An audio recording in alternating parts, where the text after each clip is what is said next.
Arkadaşlar, Ocakhane Antika Atölyesi'nden tekrar selamlar. Şimdi elimize fırsat geçtikçe farklı ocak markalarını değil, türlerini tanıtıyoruz. Jeneratörlü ocakları daha önce tanıtmadık. Bu jeneratörlü ocaklar konusunda bütün dünyanın bildiği, aşina olduğu Coleman marka son derece kaliteli. Özellikle yanışıyla, alevinin görüntüsüyle insanları kendine aşık eden bir o kadar da sağlam bir ocak. Bu ocak hakkında birkaç şeyden bahsetmek istiyorum. Jeneratörlü ocaklarda şöyle göstereyim.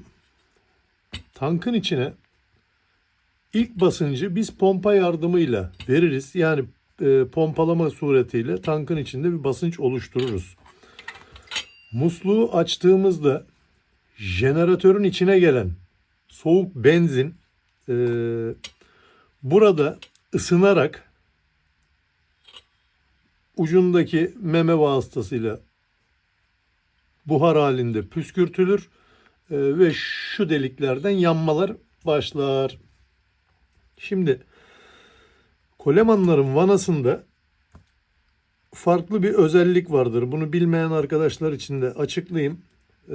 Zaten eski modellerinin hatta şöyle göstereyim.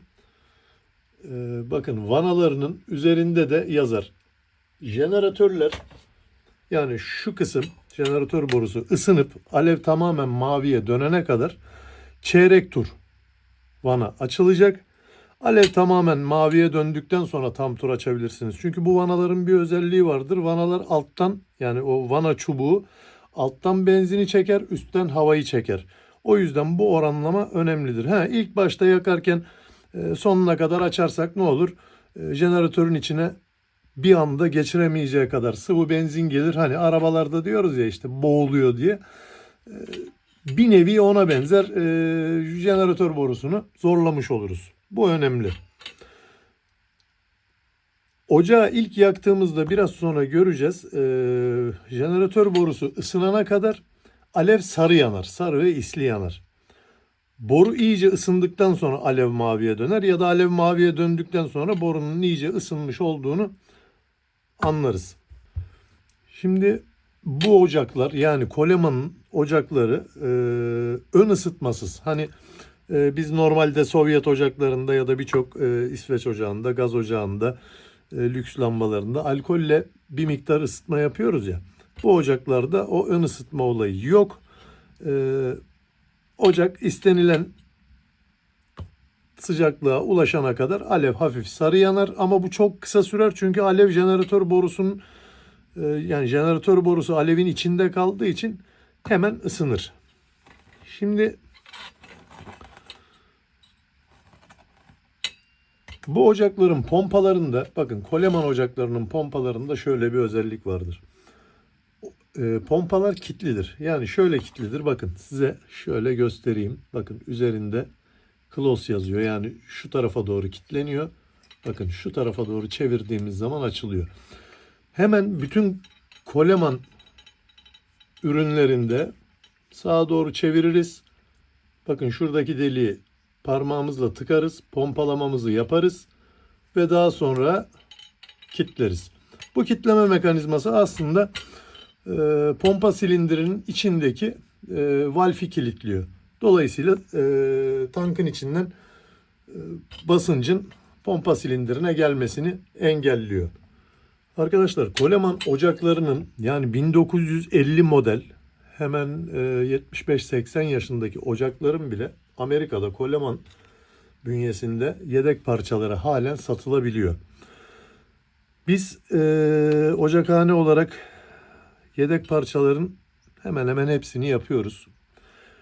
500, 501, 502 gibi yani şu şekilde olan ocakların zaten bütün parçalarını yapıyoruz ama bu yeni nesil ocakların jeneratörleri tamamen fabrikasyon. Bunları açıp temizliğini yapıp tamiratını yapıp tekrardan geri kaynakla kapatıyoruz. Bir süre randıman veriyor ama ondan sonra yine tıkanıyor. Neden tıkanıyor? Arkadaşlar onu da şöyle izah edeyim. Bütün akaryakıt çeşitlerinde benzin, işte motorin, kerosen neyse hepsinde bir miktar su buharı bulunur. Çok az bir miktar, yani %1 gibi bir miktar diyelim. Ustam nereden çıkarttım bunu? Şuradan çıkarttım. Uzun yıllar akaryakıt taşımacılığı yaptım. Bu konuda eğitimler aldım. Ayrıca yeni nesil araçlarda su ayırıcı separatör filtresi bulunur. Arkadaşlar sebebi de akaryakıtın içindeki çok minimum miktardaki su buharıdır. Şimdi bu buhar şöyle izah edeyim. Coleman yeni nesil jeneratörleri beyaz benzin dedikleri, yani bizim Zippo benzini diye bildiğimiz benzinlere göre ayarlamış. Coleman bütün ürünlerini beyaz benzinlerle kullanmasını öneriyor. Ancak ülkemizde her yerde bulunan bir benzin türü değil. Ayrıca pahalı. Biz normal benzinle kullandığımız için jeneratörün içinde buharlaşan benzinden su buharı ve benzinin buharı ayrılır arkadaşlar. Bunun içinde burgulu bir parça var. Çok böyle mikron incelikte bir parça. Deliği de, yani jeneratörün içindeki benzin buharının geçeceği delik de çok incedir. Böyle burgulu bir deliktir. Ortasından iğne teli geçer. Onun içinde o buhar zamanla paslanmaya neden oluyor. Jeneratör tıkanmasının birinci sebebi bu. İkinci sebebi Coleman tankları pirinç değildir. Bu nedenle içeriden paslanmaya müsaittir. Zamanla pas yapar içi. Bir de bakın şurada oil yazısı var. Şimdi pompanın içinde arkadaşlar şu lastik var. Bunu niye söktüğümüzü de söyleyeceğim size biraz sonra. Pompanın lastiğidir. Keçe yerine lastik kullanılır.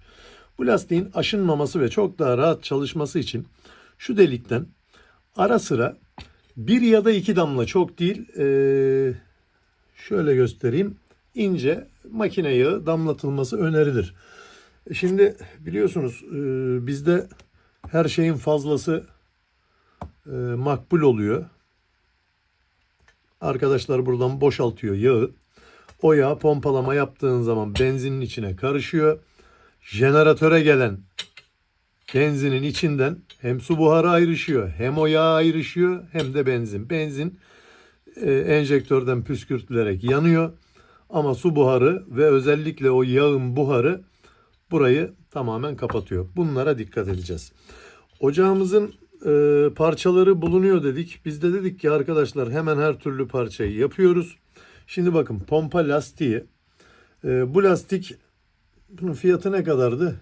5 dolar mıydı? 10 dolar mıydı? Neydi yani? 250-300 lira bir şey. Ancak kargosuyla beraber arkadaşlar 700-800 TL'yi buluyor. Bugünkü parayla. 2024'ün Kasım ayındayız. Şimdi biz buna, bu lastik Türkiye'de bulunabilen bir lastik değil arkadaşlar. Buna böyle bir ara ölçü yapmışlar kendilerine göre. Coleman kullanan herkese parça satalım istiyorlar. Biz de Ocakhane Antika olarak buraya bir aparat yapıyoruz pompanın içine. Onu da şöyle göstereyim. Arkadaşlar O-ringliye çeviriyoruz. Ömür boyu pompa lastiği, pompa keçesi sıkıntımız olmuyor. Hadi bir de Coleman'ımızı yakalım. Tank yaklaşık 4'te 3 oranında dolu. Kapağımızı kapattık. Arkadaşlar bakın çevirdik. Pompalamamızı yapıyoruz. Yaklaşık böyle 20-25 pompa gibi yeterli olur. Şöyle yapalım. Kapattık. Şimdi ben şu ışığı da kapatacağım arkadaşlar sizler için. Şöyle yapayım. Alevi daha rahat görün. Hiçbir şey yapmamıza gerek yok. İsterseniz bakın pürmüz gibi bir şey yardımıyla bu boruyu, çok değil, böyle 2-3 sefer bu kadar ısıtmanız yeterli arkadaşlar. Eritirsiniz içini. Ocağımızın musluğunu açarak yanmasını bekliyoruz. Başka yapacağımız hiçbir şey yok. Dediğimiz gibi ilk etapta böyle yarıdan fazla açmıyoruz musluğu. Jeneratör boğulmasın diye. Bakın zaten ısınmaya da başladı. Şimdi bunlar son çırpınışlar, bu sarılar. Biraz sonra tamamen maviye dönecek.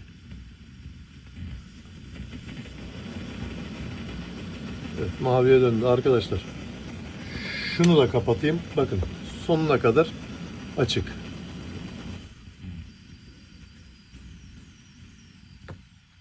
Kısıyoruz. Kısıklık ayarımız. Açıyoruz. Kapattık. Kolemanların bakın sönmesine bakın. Kendine has bir sönüşü vardır. Kapattıktan sonra bir süre soğumasını bekliyoruz. Sonra her ocakta olduğu gibi basıncı boşalttık. Olayımız bitti. Eğer arkadaşlar uzun süre ocağınızı kullanmayacaksanız tankı boşaltın. Tankın dibinde böyle çok az bir miktar kalabilir. O önemli değil. İçinde oksit oluşmasını engeller. Onun dışında rutubetsiz yerde saklarsınız. Bu ocaklar gerçekten güzel ocaklar. Bir sonraki videoda görüşmek üzere. Esen kalın.